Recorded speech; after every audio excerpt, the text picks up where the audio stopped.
Bonjour, c'est Cyril encore. On est le 25 octobre 2023. Alors, je me sonne la trompette aujourd'hui encore et je viens proclamer le retour de notre Seigneur Jésus-Christ. Amen, alléluia, soyons tous bénis, soyons remplis de sa joie. Amen. Alors, à chaque jour, on est appelé à ensemencer nos pensées. Amen. Chaque jour, on est appelé à planter du nouveau dans nos pensées. Parce que nos pensées sont un champ de bataille. Amen. Nos pensées sont un champ de bataille. On l'a vu dans 2 Corinthiens 10, le verset 5, c'est dit d'amener nos pensées captives à l'obéissance de la croix. Alors, tous les jours, quand on se réveille, nos pensées peuvent aller dans une direction comme dans une autre. Alors, il y a une direction, la direction de notre Dieu, et la direction contraire, c'est la direction de l'adversaire. Et il nous revient, à toi et à moi, il nous revient de canaliser nos pensées, de les garder captifs jusqu'à la croix. Nos pensées doivent être conformes à ce que Dieu attend de nous. Voilà où se trouve le combat. Le combat, c'est de tout faire pour garder les pensées en Dieu. Alors que ça va 1000 à l'heure dans notre esprit, suivant les différentes situations, on est appelé à tout faire pour avoir la victoire. C'est-à-dire garder la fidélité vis-à-vis de notre Dieu. Et à la fin de la journée, on devrait avoir soit la victoire parce qu'on n'a pas trahi notre Dieu, soit la défaite.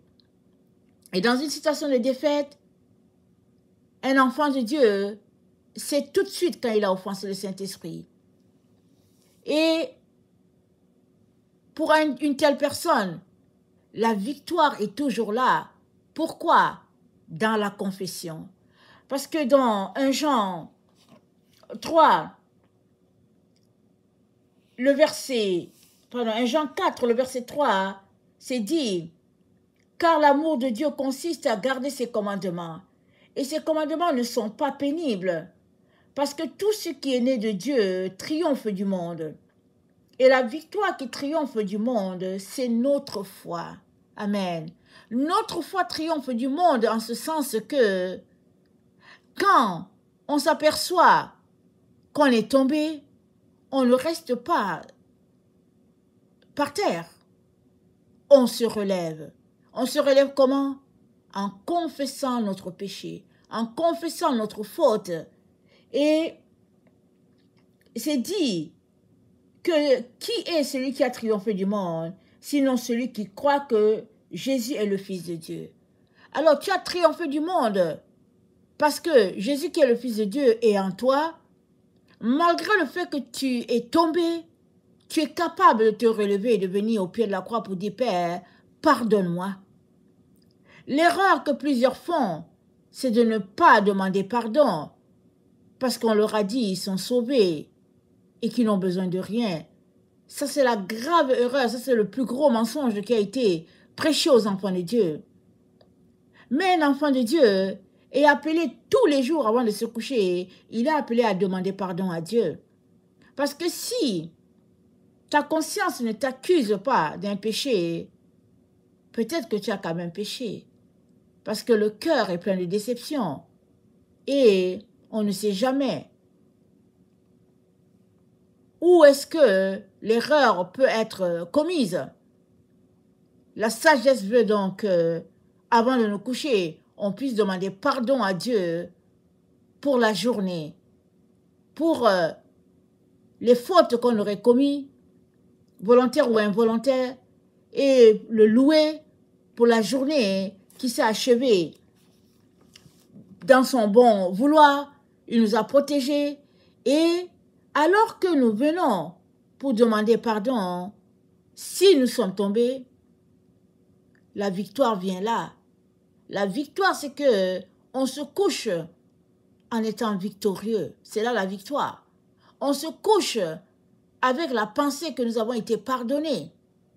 Parce que dans 1 Jean 3, le verset 3, c'est dit, 1 Jean 3, le verset 3, c'est dit, quiconque a cette espérance en lui se purifie, comme lui-même est pur. Quiconque pêche transgresse la loi, et le péché est la transgression de la loi. Or, vous le savez, Jésus a paru pour ôter le péché. Il n'y a point en lui de péché. Quiconque demeure en lui ne pêche point. Quiconque pêche ne l'a pas vu et ne l'a pas connu. Petits enfants, que personne ne vous séduise. Celui qui pratique la justice est juste comme lui-même est juste. Celui qui pêche est du diable, car le diable pêche dès le commencement. Le Fils de Dieu a paru afin de détruire les œuvres du diable. Quiconque est né de Dieu ne pratique pas le péché, parce que la semence de Dieu demeure en lui. Il ne peut pécher parce qu'il est né de Dieu. Donc, tu ne peux pas pratiquer le péché. Il peut juste arriver que tu pêches sans le vouloir, ou bien sans le réaliser, ou bien, voilà, ou bien tu te retrouves dans une situation et oups, tu te rends compte que tiens, c'est une faute, c'est un péché. Alors, à partir de là, la grâce de Dieu, son pardon est là, est disponible pour toi. Mais si sciemment tu pêches et que tu demeures là-dedans, alors à partir de là, tu es en train de dire que tu n'es pas vraiment enfant de Dieu. C'est de ça que l'apôtre Jean est en train de parler ici. Alors, donc, quiconque est de Dieu ne pêche pas et il triomphe du monde, celui-là qui marche par la foi. Alors, à tous les jours, la victoire est pour les enfants de Dieu. Parce que Dieu a pourvu pour qu'ils ne dorment pas dans la culpabilité, dans le désespoir, dans le déshonneur. Et il est très important que tu puisses intégrer cette pratique-là dans ton quotidien. Il y a beaucoup de gens qui se lèvent le matin, ah merci Seigneur, ils s'en vont au travail, ils reviennent, oh merci Jésus, et puis pour la journée, et puis ça s'arrête là. Mais il est important que tu ailles plus loin, que tu prennes du temps avec ton Dieu, et que avant de te coucher, assure-toi que tu as mis tout en règle avec ton Dieu, et que tu n'as rien laissé qui vienne mettre une tâche, un froid entre Dieu et toi. Amen. Et puis, à chaque jour, nos pensées sont un champ de bataille dont nous sommes appelés à gagner notre combat à tous les jours. C'est-à-dire, à tous les jours, on est appelé à garder la flamme. C'est-à-dire, du côté de Dieu, rester du côté de Dieu, sans faillir, sans faiblir. Voilà pourquoi Jésus-Christ a dit dans Matthieu 13, le verset 44, Jésus-Christ a donné cette parabole. Il a dit, le royaume des cieux est encore semblable à un trésor caché dans un champ. L'homme qui l'a trouvé le cache et dans sa joie, il va vendre tout ce qu'il a et achète ce champ. Le champ a le trésor. Mais c'est quoi le trésor caché? Le trésor caché, c'est la lumière de Dieu en toi. Il a placé ça en toi. Et une fois que tu goûtes à cette lumière de Dieu, s'il y a une seule chose de bien que tu peux faire, c'est laisser toutes les autres choses qui te préoccupent et de t'accrocher à cette lumière. C'est-à-dire quoi? C'est-à-dire, toutes tes pensées doivent être désormais concentrées sur Dieu pour aller avoir le champ en totalité. Et ainsi, tout sera à toi. Et ce tout qui est à toi, c'est quoi? C'est Dieu. Parce que tu ne peux pas en même temps chercher le monde, courir après le monde, et en même temps courir après Dieu. Les deux ne peuvent pas aller. Les deux ne se font pas. Ensemble, ce n'est pas possible. C'est comme courir après 2 lièvres à la fois. Tu ne pourras prendre aucun d'eux. Alors, soit tu es avec Dieu, soit tu es avec le monde. Et si donc tu as trouvé ce trésor caché là, qui est Christ en toi, alors, quoi de plus normal que de laisser toutes les autres choses? Et ça se passe comment? Ça se passe au niveau de tes pensées. C'est au niveau de tes pensées que tout se passe. Voilà pourquoi il est un champ de bataille. Jusqu'à ce que tu aies tout livré à Dieu, tu seras toujours en train de manquer de quelque chose si tu n'as pas donné ton 100% à Dieu. Seulement quand tu as donné ton 100%, alors tu diras, ce n'est plus moi qui vis, c'est Christ qui vit en moi. Si je vis dans la chair, ce n'est plus moi qui suis là, que vous voyez, mais Christ vivant en moi, agit en moi, il fait toutes les choses en moi. Et ça, c'est la parole que tu prononceras si tu as donné ton 100% à ton Dieu. Et c'est à ça que Dieu nous appelle, tout un chacun. Tu ne peux pas donner 75% de tes pensées à Dieu et puis 25% aux choses du monde. C'est le 100%. Et Dieu attend ça de chacun d'entre nous. Et à partir de là, tu pourras dire, celui qui est en Christ est une nouvelle créature. Les choses anciennes sont passées. Tout est devenu neuf. Tout est nouveau. Pourquoi? Parce que tu appartiens totalement à Dieu dans toute ta nouveauté. Et il est donc important que tu puisses te concentrer chaque jour à ne pas retourner dans ton passé pour aller ressasser toutes ces choses du passé. Mais il est important que à chaque jour, tu vives la journée, tu la célèbres telle que Dieu te l'a donnée. Et tu la célèbres comment?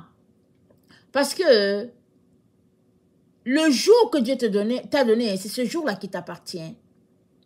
La journée d'hier ne t'appartient plus. Celle de demain n'est pas encore arrivée. Alors, si tu as donné ton 100%, alors tu es appelé à vivre à chaque jour ta journée à 100% en Dieu. Voilà comment tu auras la victoire sur tous les domaines de ta vie jusqu'à arriver au trône de Dieu. Et c'est ça que Dieu attend pour chacun d'entre nous. Et il ne nous a pas laissés orphelins. Il nous a donné son Saint-Esprit. Sa présence est avec nous continuellement. Le problème se trouve à notre niveau. Où en sommes-nous avec nos pensées? Qu'est-ce qui nous bloque? Qu'est-ce qui nous empêche d'aller de l'avant ou bien de donner notre 100%? Où est le problème? C'est à ça que chaque personne doit se concentrer. Parce qu'une fois que tu dénoues ce qui te retient, ce qui t'empêche d'aller, une fois que tu dénoues cela, tu es capable d'apporter dans toute la franchise devant Dieu, tu es capable d'apporter le problème pour dire, voilà, c'est ceci qui m'empêche. Quoique Dieu sait déjà tout ce qui te bloque. Mais cet exercice est important pour toi, afin que tu reconnaisses avec vérité et sincérité ce qui t'empêche de donner ton 100%. Et alors que tu vas pointer ce qui t'empêche, Dieu viendra, il te purifiera, il t'aidera, il te sanctifiera et il te prendra par la main pour t'amener plus loin. Parce que Dieu n'est pas venu, Jésus n'est pas venu pour les hommes parfaits. Il est venu pour ceux qui sont malades, pour ceux qui ont un besoin, pour ceux qui ont besoin d'aide. Voilà pourquoi il est ton sauveur. Donc, Ne crains pas de lui apporter tous tes combats. Ne crains pas. Parce que tant et aussi longtemps qu'il y a un petit quelque chose qui demeure en toi et qui est du domaine des ténèbres, tu dois continuer le combat jusqu'à vaincre cet élément-là qui met une distance entre Dieu et toi. Que le Seigneur bénisse sa parole et qu'il aide tout un chacun à avoir la victoire dans les différents domaines de sa vie. Le temps qui nous reste, c'est un temps non pas pour courir après les choses du monde, mais c'est un temps pour chercher Dieu en profondeur et pour être attaché encore davantage à lui, de manière à ce qu'il soit prioritaire en toutes choses. Que le Seigneur bénisse sa parole. Maranatha, Jésus revient. Amen et alléluia. Amen.